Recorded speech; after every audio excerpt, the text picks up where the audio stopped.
Hello and welcome to the latest episode of Empire Sports Talk. I am your host, Roman Gennaro. And I know it's been a while since we've been on the air. I apologize for that. Things have been a little crazy, working on other projects. You'll see more of that soon. I didn't realize how long it had been since I've been off the air. I apologize. But we're back, and there's a lot to cover, so why not get right to it? Obviously, the first thing we're going to talk about is the obvious story that LeBron James has decided that he's going to be taking his talents, at least for the next 4 years, to Los Angeles. I don't think this surprised many people. A lot of people saw this coming.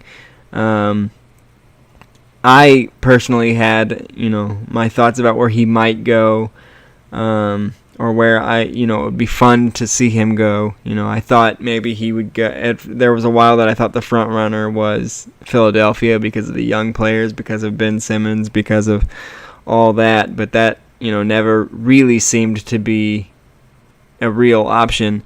And then there seemed to be Houston was too crowded, and there was no way he was going back to Cleveland with the way that ownership is. So really, in the end, the Lakers just seemed obvious. But I think there's a bigger play here, and I think that is that LA is LeBron's end game as far as his career. I don't think he'll play for another franchise. I don't think he'll go to Cleveland at the end of it all. I think he's in Los Angeles to stay. I think when he retires, they will live there full time. Because when he made this decision, it was much more family involved than his previous decisions. He said that what his family thought was going to end up being one of the biggest factors in his family prefers LA, and he has businesses there. He executive produces some TV shows for some networks, and so it just made a lot of sense. But I think his real end game here involves LeBron James Jr., who is 14 years old. And he has said that he wants to stay in the league long enough for his son to play against his son, with or against his son. And I don't think we doubt that LeBron can do that, because LeBron is 33, 34 years old, and he just had one of the best seasons of his career. So that's not surprising at all. But if we look at it really closely, LeBron signed a 4-year contract with the Lakers. LeBron Jr. is 14 years old. By the time this contract is over, LeBron Jr. will be 18 years old. And judging by the way that the NBA is leading, or is leaning, I guess, it seems as though within the next 4 years, the one-and-done rule in college will be pulled back, and players will then be allowed to come out of high school for the first time in 13 years. I believe Dwight Howard's 2004 draft was the last one. So it'll be 14 years. But I think by that time they will have repealed that, and it'll once again be an option, so LeBron Jr. could join the league at 18. In which case I think LeBron will sign a 1-year deal with whatever team allows him to play with his son, or see his son most of the time, or whatever. But I think this being a 4-year deal with LeBron Jr. on the rise is saying that this is LeBron James' end game. Whether it is or not, we've seen some great things from LeBron James, and I don't think that's going to stop anytime soon. So I believe that his move to the Lakers is the beginning of the end to LeBron James' career, because I think this is about his family, and that includes where it will be 4 years from now when he's a free agent again. All right. If you weren't paying attention, I know it snuck up on me. The NFL preseason began last night, which means for those of you who don't really like this time of year because, baseball is all that's on or whatever, I am not one of those people. I love baseball. That should be obvious to anybody that has ever listened to this show. But for everyone else, football's back. Officially, yesterday, the NFL preseason kicked off. And with that, I have made a couple of bold predictions going into the season. And I'll give you, let's say, 3 right now. And again, these are my predictions. Don't hate me. These are my opinions. And I will explain myself with each one, so it's not going to be like I'm crazy or out of my mind. So, excuse me while I read them. My first bold prediction heading into the NFL season is that the NFC Super Bowl representative will come from the NFC East. And I know that sounds really easy because last year's champion was from the NFC East in the Philadelphia Eagles. But the reason that I said it will come from the division and not just be the Eagles again, which I think it very, very much could be the Eagles again, but it's this division, the NFC East division, will be an absolute dogfight in 2018. You have the Eagles, who have added players like Michael Bennett and a few other veterans to make their squad even stronger going into year 2, and not to mention that had he not gotten injured, the likely MVP Carson Wentz is back. And I say if he hadn't gotten injured, he probably would have been the MVP. He is back. He is healthy. He is ready to go. The team is strong, just like last year, so I would not be surprised to see them in the championship. The Cowboys are going to be good again with Ezekiel Elliott and Dak Prescott, with them surgically removing the locker room cancer that is Dez Bryant. I think the Cowboys will only be tighter as a unit and give the Eagles a run for the division. And then somewhat surprisingly, I think the Giants and the Redskins will also factor into things. Obviously the way the playoffs set up, it's not possible for a division to get all 4 members into the playoffs. But I do believe the NFC East will get 3, with both wild card spots as well. So the Giants are much improved this year. They have a new coach in Pat Shurmur, after it seemed that the team quit on Ben McAdoo at the end of last year, which led to his firing. They have Saquon Barkley in the backfield, a backfield that has been a crater of a hole since the days of Brandon Jacobs and Ahmad Bradshaw. Since then, they haven't really had anybody back there that can carry the load, anybody back there that can do significant damage, but now they have Saquon Barkley. Odell Beckham Jr. is healthy again. Evan Ingram had a breakout rookie year at tight end, despite the problems and the injuries. They have impact players on every unit. They have Landon Collins is one of the best safeties in the league. They have a really good defensive line, offensive line, obviously running back. Eli Manning still has some things left in the tank, and obviously again Odell Beckham Jr. is back, so that means the receiving core will be ready to go. And if the Giants are lucky enough to get into the playoffs, we know what Eli Manning is capable of in playoff situations. And the Redskins, obviously, they have Jay Gruden, head coach, who did good work with Kirk Cousins and those guys. But now they have Alex Smith, who somehow yet again has something to prove. Because I've said it before on this show, I don't really agree with him being let go out of San Francisco, and now once again he was ousted for the heir apparent in Kansas City. So for the second time, Alex Smith will probably be looking for redemption. So I do believe that the NFC Super Bowl representative will come from the NFC East this season. And it could be any one of the 4 of them. It will probably be the Eagles, but it could be either any one of the four division teams. My second prediction, and I think this is where I may lose a few of you, get some comments from a few of you.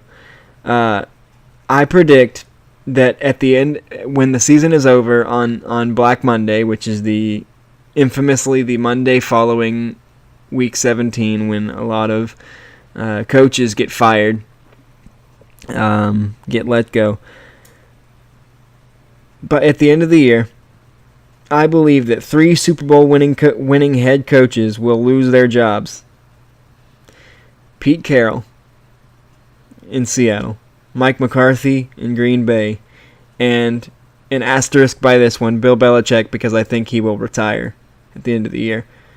And bonus, it'll possibly be 4, because I believe that if John Harbaugh does not make the playoffs with the Baltimore Ravens, he will also lose his job.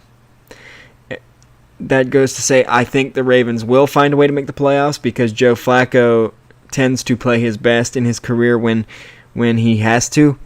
In that the year he won the Super Bowl, it was a contract year, so he needed to play for the contract. And this year, he has Lamar Jackson in somewhat of a Tim Tebow-like popularity situation breathing down his neck, and the reports are that he's having the best camp of his career so far. So, but anyway, if the Ravens don't make the playoffs, Harbaugh will be the 4th. I don't think that will be the case, but I think Pete Carroll has lost the locker room in Seattle. A lot of the players have asked for trades or retired or bashed the Seahawks for things, and I think players have stopped listening to Pete. Because the thing about Pete Carroll, along with Mike Tomlin and guys like that, is their players, coaches. They tend to side with players and do whatever they can to be the player's best pal. But when you lose the locker room and you're that type of guy, you don't have the authority to get it. You don't really have the authority or the grit to get it back. So I think Pete Carroll has irreversibly lost his locker room. Mike McCarthy in Green Bay, he has Aaron Rodgers, but outside of Aaron Rodgers, who's not really a leader, doesn't really mesh with his teammates. They don't really have a great roster. So I don't think they'll make the playoffs, and I think that will cost McCarthy his job. And Bill Belichick, again, I think he will retire at this year because Tom Brady might also be on his way out. I know if it's up to Tom Brady, he will not retire, but we know Giselle has been asking for her husband to retire for some time, so I think that if Tom Brady goes, Bill Belichick will also go, and I think there's a better chance that Bill Belichick goes, even if Brady doesn't, than Brady going. So I think those 3 guys will be out of their jobs, will be cleaning out their offices at the end of the season, possible 4th on Harbaugh if the Ravens miss the playoffs, which I don't think they will. The third prediction that I have, and I taped the show in Jacksonville, Florida, so they're not going to be too pleased with me when they hear this. I believe the Jags, who were a couple of calls away from the Super Bowl last season, will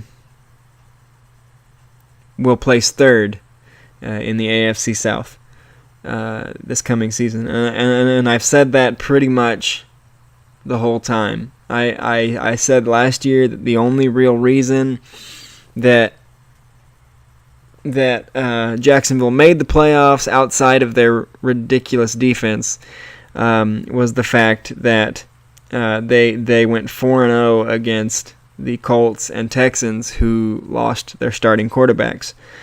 And Andrew Luck is healthy. Deshaun Watson is healthy. I don't think that will happen again. It appears as if the Colts have finally taken steps to shore up their offensive line, which had been abysmal in the past. Andrew Luck is healthy, and when Andrew Luck is healthy, good things happen. I believe the Colts will win the division.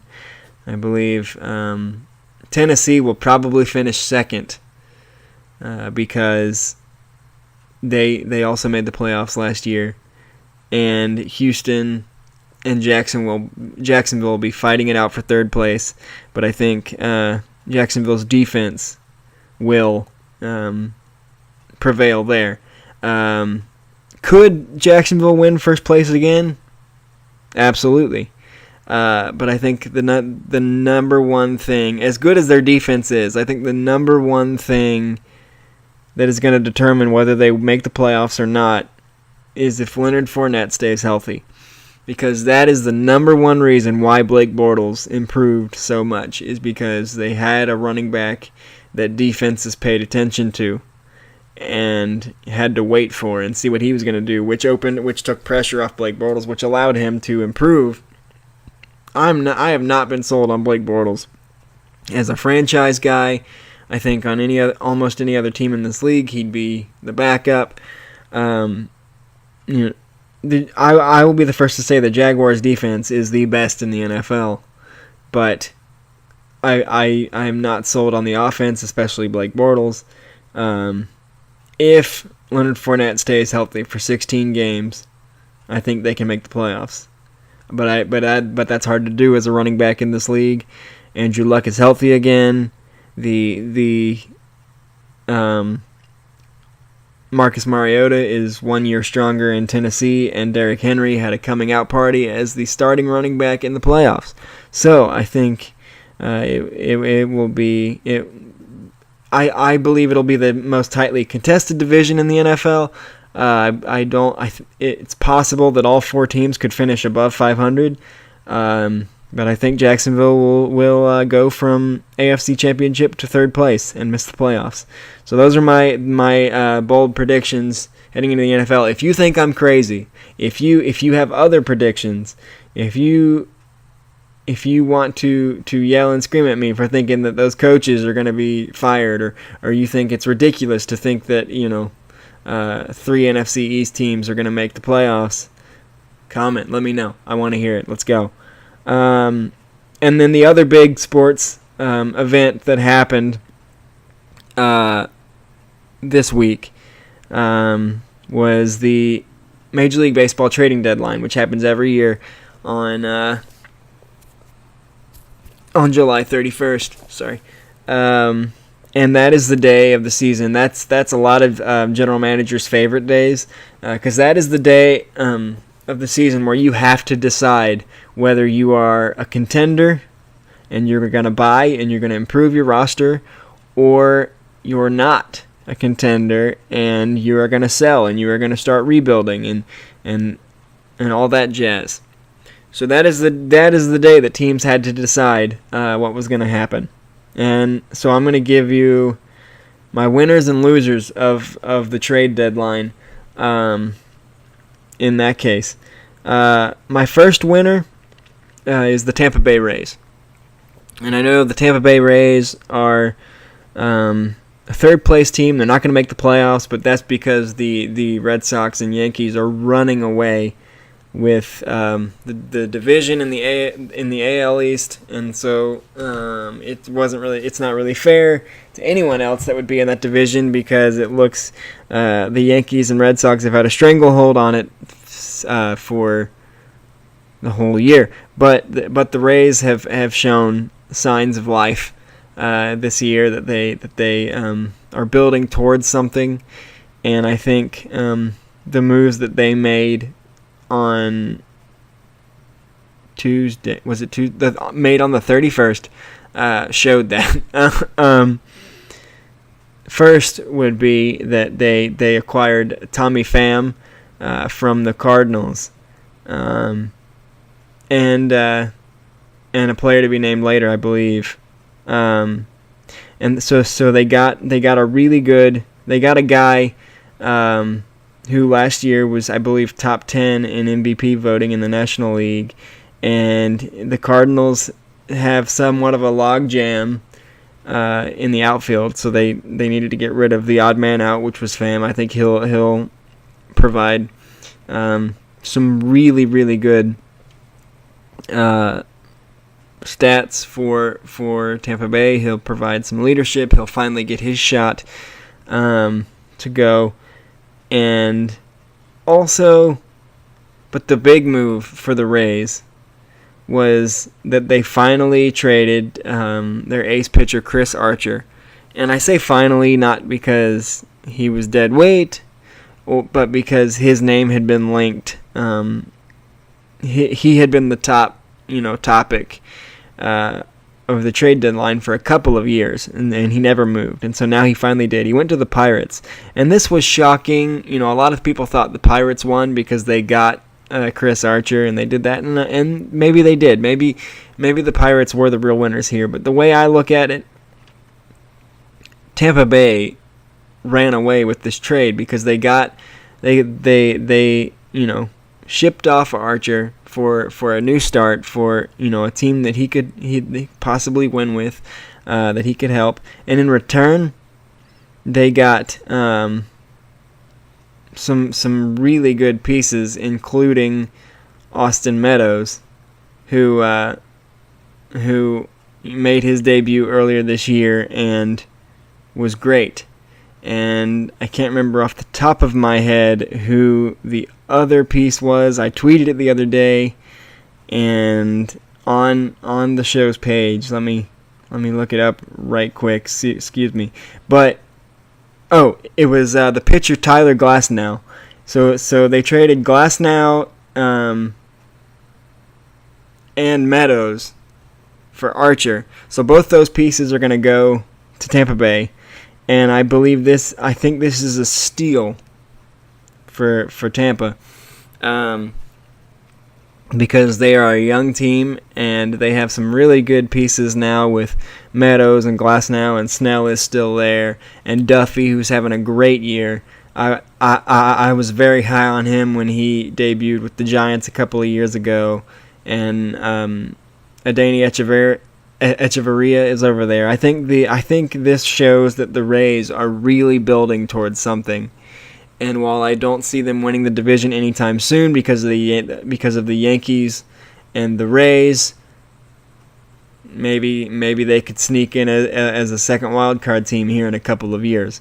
But I think it was clear that the Rays came out on top in that Archer deal. Maybe not to others.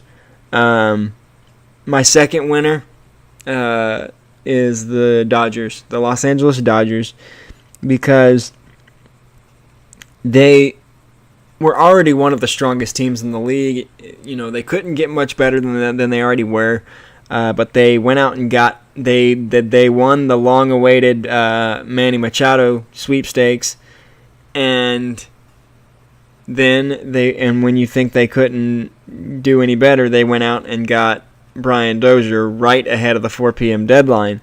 And many people thought that second base was the one weakness that the Dodgers had, and as they were platooning Logan Forsythe and Kike Hernandez and Chris Taylor, but now they have Brian Dozier.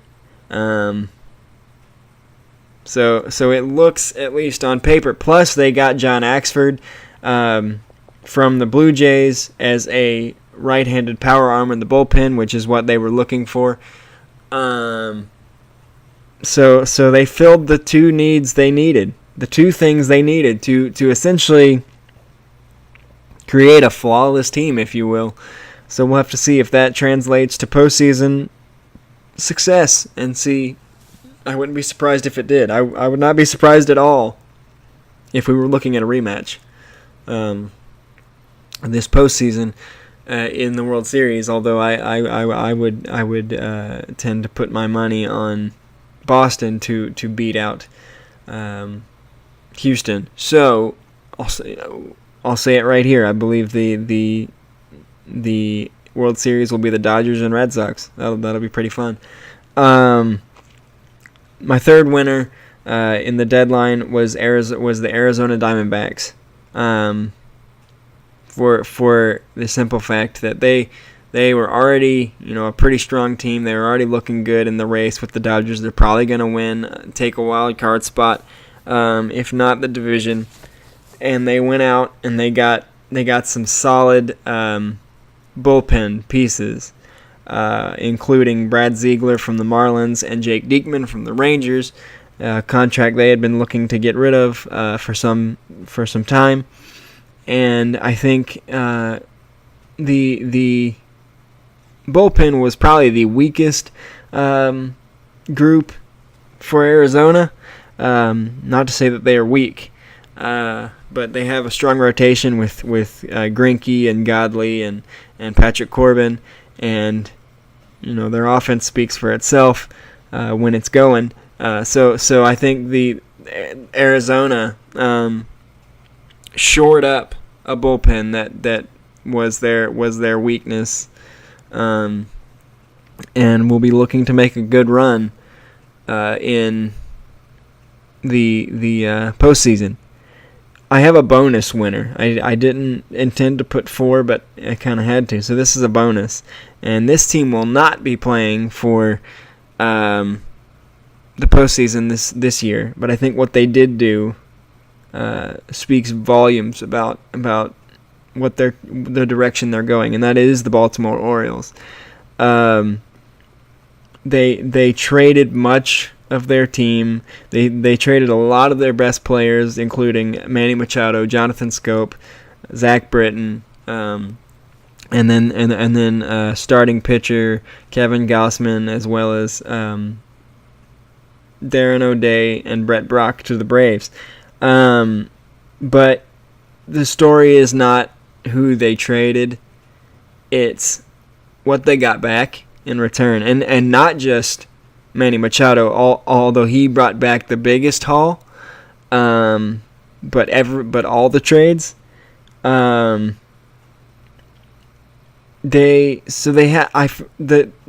just the sheer number of prospects that came back in these deals, and this all started on July 18th, a couple of weeks before the deadline, with Machado getting dealt. But just the sheer volume of prospects that a team who is clearly rebuilding brought back. And every team, if you go on MLB Pipeline or check out your favorite team on MLB.com, they have the top 100 prospects, and then they have the top 30 by each team.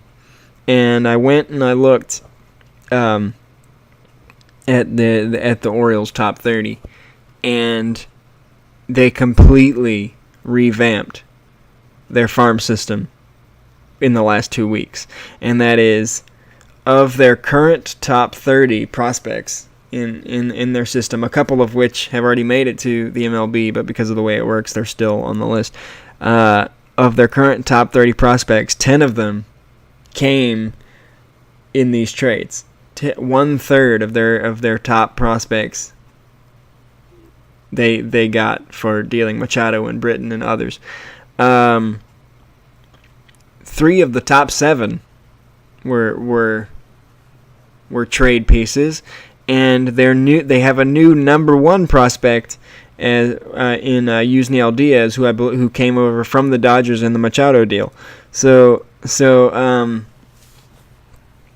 Baltimore, who I believe had one of the lower rated farm systems prior to this deadline, now has a pretty good one, with 10 new prospects that are making up their system. And let's not also forget that they drafted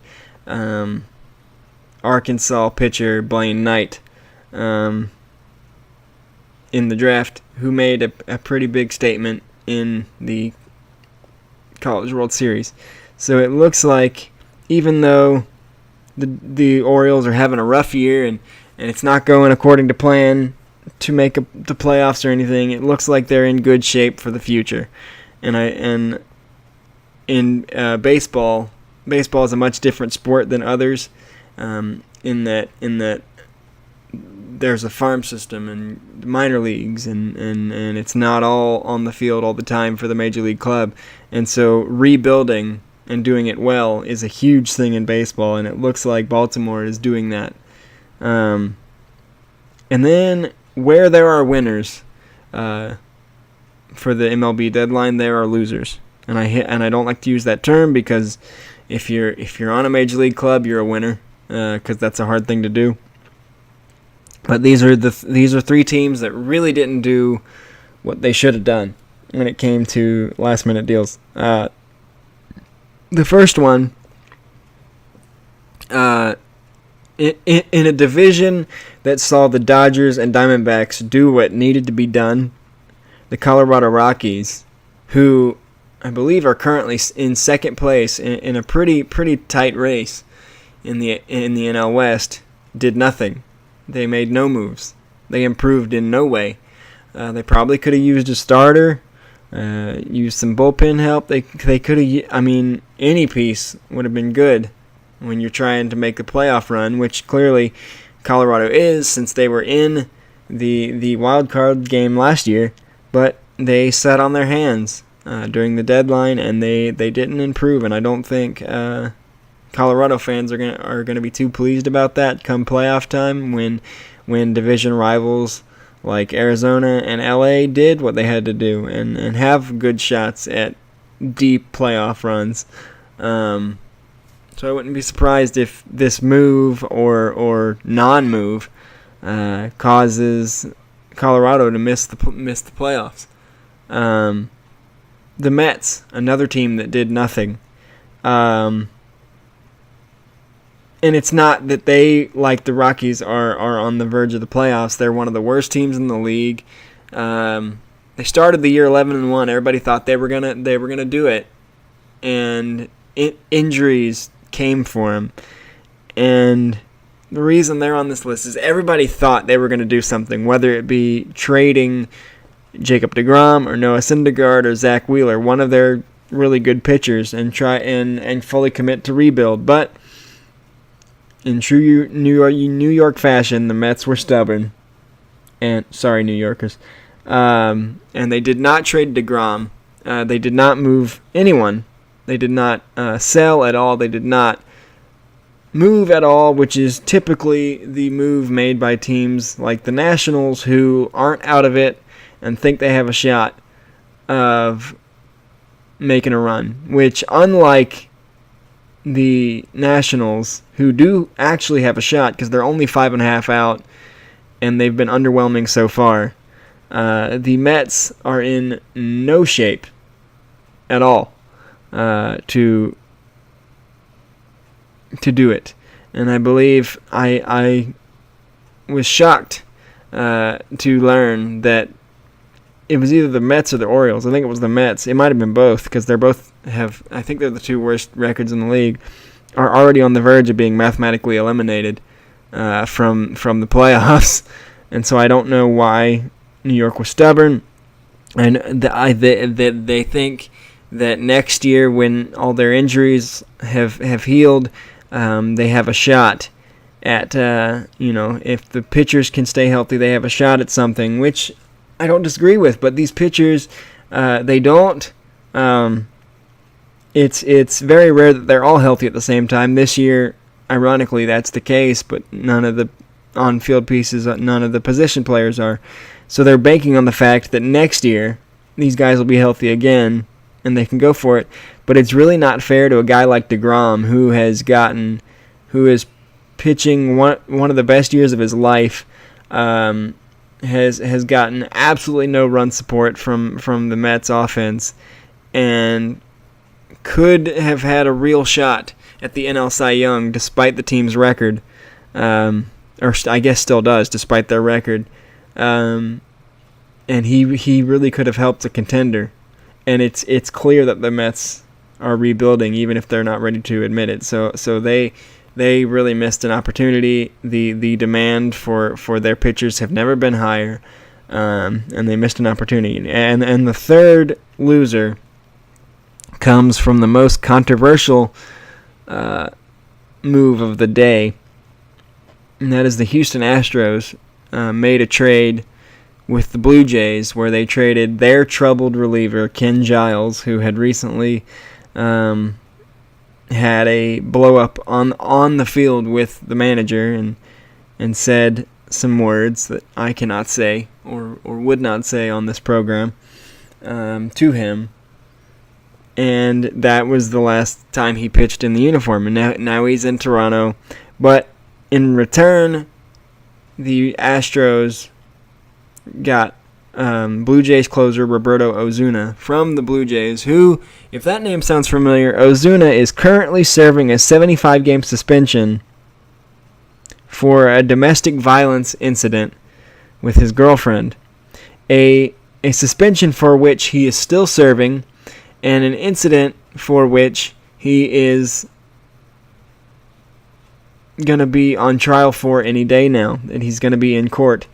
So it's not very often at all that we see a guy get traded who is still serving a suspension and isn't due to come off that suspension for a couple of weeks. And also, the Astros had a players-only meeting, or had a team meeting, as soon as they announced the trade to talk about how they were going to welcome this guy into the clubhouse. If you have to do that as soon as you learn of a new teammate, that's probably not a teammate that your GM should have handed to you.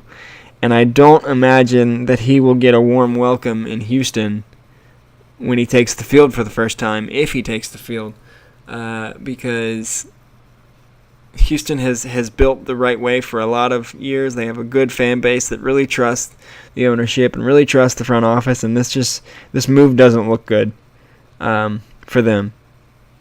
And so those are my winners and losers for the deadline. Let us know if you disagree, and I'm really into seeing the disagreements today. I really want to know what y'all's thoughts are. But also if you have different winners and losers or whatever your favorite move was at the deadline, let us know. And one last thing I'll touch on real quick.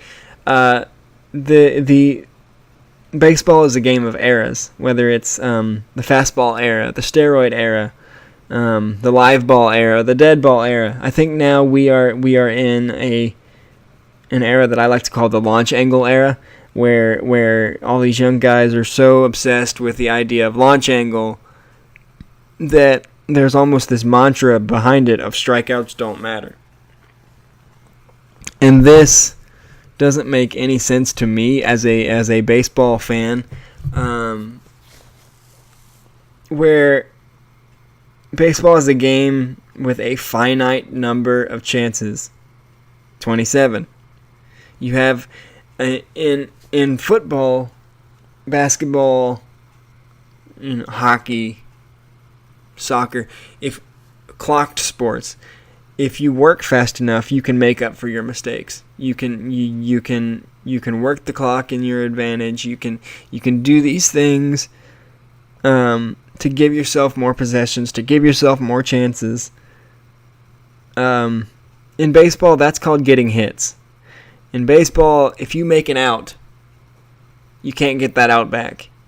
If you make 27 outs, the game is over no matter what. If you get out 27 times, that's it. So, to say that strikeouts don't matter when a strikeout affects how many out, when a strikeout is an out, when a strikeout affects how many chances you have left, when it's about the only outcome that accomplishes nothing. Even double plays can be useful if it's a nobody out runner on third situation. That runner can score 2 outs, whatever. That's still productive. Strikeouts are about the only outcome in the sport that is in no way productive. Plus, if you're saying strikeouts don't matter, and you're striking out 3 times a game as an individual, that's 3 less chances your team has. If you're saying strikeouts don't matter, and you come up to the plate and you do hit a home run, and it was a 2-0 game, and you come up to the plate and you do hit a home run, and it was a solo shot, but the two guys in front of you struck out instead of doing what they needed to do to get on base, you're down 2-1 instead of up 3-2. So to say that strikeouts don't matter because all that matters is home runs, to say strikeouts don't matter because home runs are cool and hits aren't, say that strikeouts don't matter is very irresponsible as a fan and as a player and a manager. Although I don't think many managers are saying strikeouts don't matter. I think it's mostly players and fans that are younger and are more obsessed with home runs. I mean, heck, look at friggin' Bryce Harper said that he wouldn't compete in the home run derby if he wasn't selected an all-star. And he was selected an all-star, but he was also a starter. He's hitting 220. 220. Which is about 100 points lower than Nick Markakis, who made his first All-Star game at 34 years old, despite being that kind of productive for about 13 years. When are we going to stop saying that hitting isn't sexy anymore? That, home runs matter more than average. You give me a guy who hits for a 320 average, and I will hand you back a guy with a 220 average with 24 home runs any day of the week. Because if the guy hitting 320 is hitting 320, whether he has 20 home runs or not, he's getting on base, which means the people around him are getting RBIs, which means the people around him are seeing pitches. And that is better than solo shots any day of the week. We need to stop this idea that strikeouts don't matter, because baseball is there's finite outcomes. It's not timed. Outs are your clock. If you strike out, that's 1. If you hit a double play, that's 2. And you don't get them back. The clock only goes down. It only goes in one direction. So before you start saying the strikeouts don't matter, let's see what happens in the playoffs. That is all the time I have for this week. I'm so glad to be back with you guys. Please tweet at us, comment on Facebook, let us know what you think. Spreaker.com as well. Let us know what you think, and we really want to get interactive with you guys. So please leave us your comments, your thoughts, your rants about things that I said, and we look forward to hearing from you. For Empire Sports Talk, this is Roman Gennaro signing off. See you guys next time.